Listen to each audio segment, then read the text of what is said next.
Hello, you're watching BBC News. I'm Adnan Nawaz, and these are the latest headlines.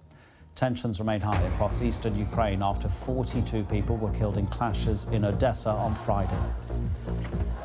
Security officials in Kenya say at least 3 people have been killed in 2 explosions in the city of Mombasa. Some analysis now on Ukraine, and we can speak to Dr. Michael Slobodchikoff, author of Strategic Cooperation, Russia's Relationship with the Former Soviet States. He is in Alabama and joins us from there. Professor Slobodchikoff, let me ask you first about these people inside this building in Odessa who died in the fire on Friday.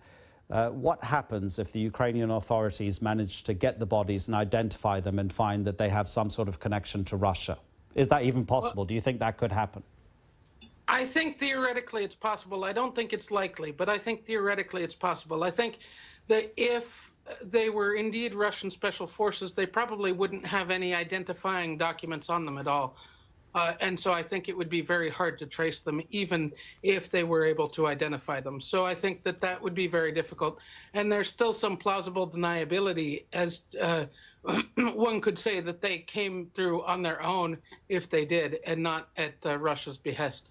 You've been a regular guest of ours here on BBC News to analyse the Ukrainian situation over the past, month and a half or so. Every time we speak to you, things seem to get a little bit worse. Is that still happening?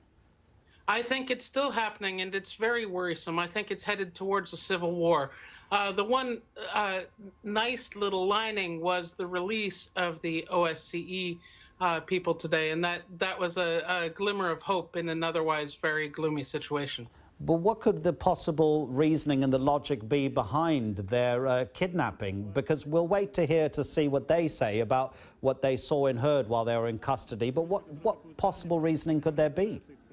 Well, I think that so much of this is people worried about special forces coming in, U.S. provocateurs, Russian provocateurs on the other side.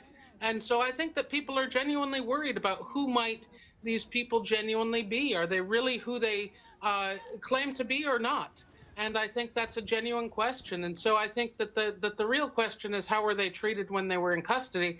And I think that they, from what I've heard, they have been treated fairly well. And that was of extreme importance, so as not to show that that these separatists were trying to take the war to the West, but rather to take the war to the authorities in Kiev.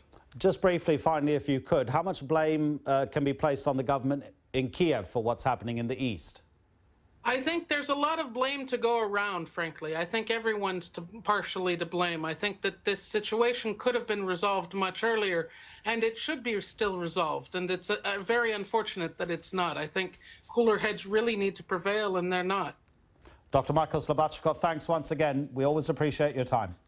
Thank you very much.